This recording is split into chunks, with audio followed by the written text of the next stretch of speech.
Hello everyone. मैं देख रहा हूँ कई सारे स्टेट्स में पुलिस जो है वो स्टूडेंट्स को हैरेस कर रही है, परेशान कर रही है। गवर्नमेंट स्टूडेंट्स को डराना धमकाना बंद कर दे। अगर वो इसी तरह पुलिस के द्वारा स्टूडेंट्स को डराएगी, धमकाएगी, डिटेन की धमकियाँ देगी, अरेस्ट की धमकियाँ देगी, तो कॉकरोच जनता पार्टी फिर से बहुत बड़ा प्रोटेस्ट करेगी। We will protest again if you keep harassing the students. Stop harassing the students. Cockroach Janata party के फाउंडर अभिजीत दीपके का एक्स पर एक पोस्ट आया है। उस पोस्ट में वो सरकार को वार्निंग देते हुए सर नजर आ रहे हैं। उस पोस्ट में क्या कुछ लिखा है चलिए आपको बताते हैं, और उनका यह पोस्ट किस वजह से आया है इस बारे में जानकारी साझा करेंगे।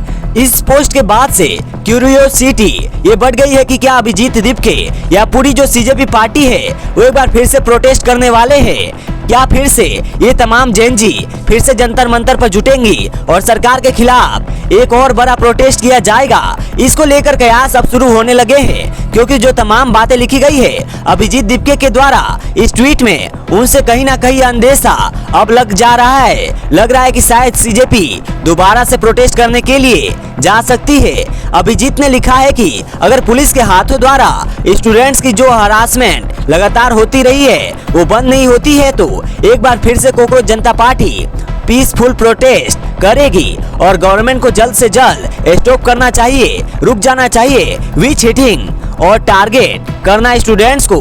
तो देखिए 20 जुलाई को जब इस प्रोटेस्ट में एक तरह से संसद मार्च को जब आह्वान किया गया था संसद की ओर, जब तमाम स्टूडेंट्स मार्च कर रहे थे, उस वक्त लाठीचार्ज स्टूडेंट्स पर हुआ है और तभी से लेकर एक गतिरोध देखने को मिला है और सीजेपी और पुलिस के बीच में। इसीलिए जब डिमांड्स रखी थी सीजेपी ने अपने सामने की कौन कौन से उनकी डिमांड्स है जिसके बाद वो अपना प्रोटेस्ट कॉल ऑफ करेंगे, उसी में एक बहुत बड़ी डिमांड्स थी कि जितने भी प्रोटेस्टर्स है उनके खिलाफ कोई भी एक्शन पुलिस ना ले, उनके खिलाफ कोई भी एफआईआर या इस तरह की कोई भी चीज ना किया जाए। यह एक बहुत मेन पॉइंट था इस उनके पूरे डिमांड चार्टर का जो भी उन्होंने रखा था सरकार के सामने।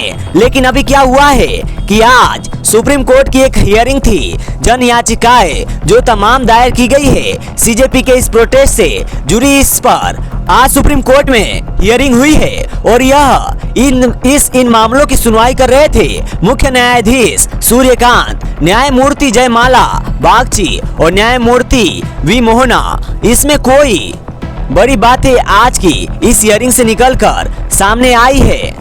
इस हियरिंग में पहले क्या बातें बताई गई है वो आपको बता देते हैं। इसमें जो बातें हैं वो कुछ ऐसी है कि 18 साल से कम उम्र के जिन प्रदर्शनकारियों का कोई आपराधिक रिकॉर्ड नहीं है उन्हें तुरंत रिहा कर दिया जाए। पुलिस कार्यवाही की स्वतंत्र और निष्पक्ष जांच होगी। जरूरत से ज्यादा बल प्रयोग करने वालों की जवाबदेही तय होगी। प्रदर्शन से जुड़े सीसीटीवी, ड्रोन, बॉडी कैमरा और दूसरे डिजिटल सबूत सुरक्षित रखे जाएंगे।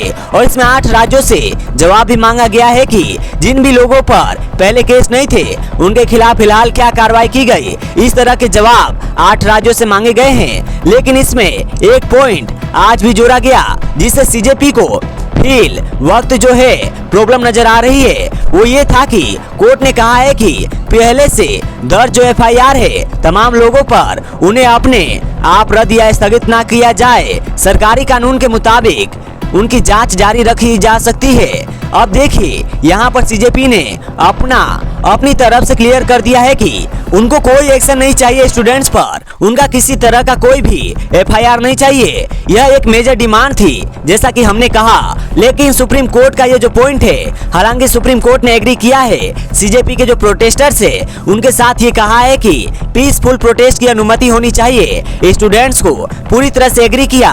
लेकिन ये एक पॉइंट उसमें था कि एफआईआर पर जांच जारी रख सकती है पुलिस, जिससे अब एक तरह से ऑफेंड होती हुई सीजेपी दिखाई दे रही है, क्योंकि उनकी डिमांड पूरी नहीं हो रही है। और इसीलिए जो बातें हैं वह कही गई है अभिजीत दीपके के द्वारा कि अगर हरासमेंट होती रही बच्चों की, वीट हिटिंग करती रही पुलिस और इस तरह से कोई भी एक्शन अगर पुलिस द्वारा लिया जाता है, एफआईआर कंटिन्यू की जाती है, तो फिर सीजेपी दोबारा से एक पीसफुल प्रोटेस्ट कर सकती है। जी तो जैसा कि हमने आपको बताया कि उसमें क्या क्या बातें हुई थी, आप सभी को इस बात की जानकारी होगी कि 25 जुलाई को शिक्षा मंत्री धर्मेंद्र प्रधान का इस्तीफा हुआ था। उसके बाद आज 28 जुलाई है। 3 दिन बाद अभिजीत दीपके का एक्स पर पोस्ट आता है। 3 दिन तक उन्होंने कोई भी पोस्ट नहीं किया था। जो उनका लास्ट पोस्ट था वो नैब के बारे में था कि हमने काफी आंदोलन कर लिया, अब उनको आराम की जरूरत है।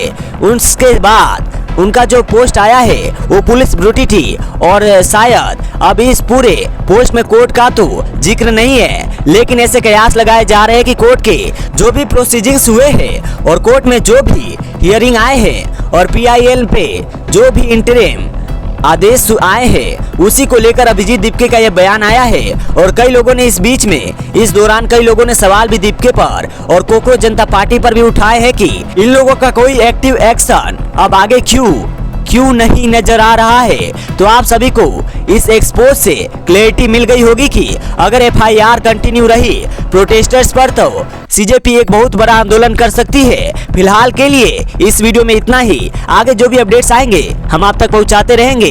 देखते रहिए डिजिटली टॉक्स इंडिया। कैसा लगा आपको यह वीडियो, इस पर आपकी क्या राय है, आप कमेंट सेक्शन में बता सकते हैं। जय हिंद, जय भारत।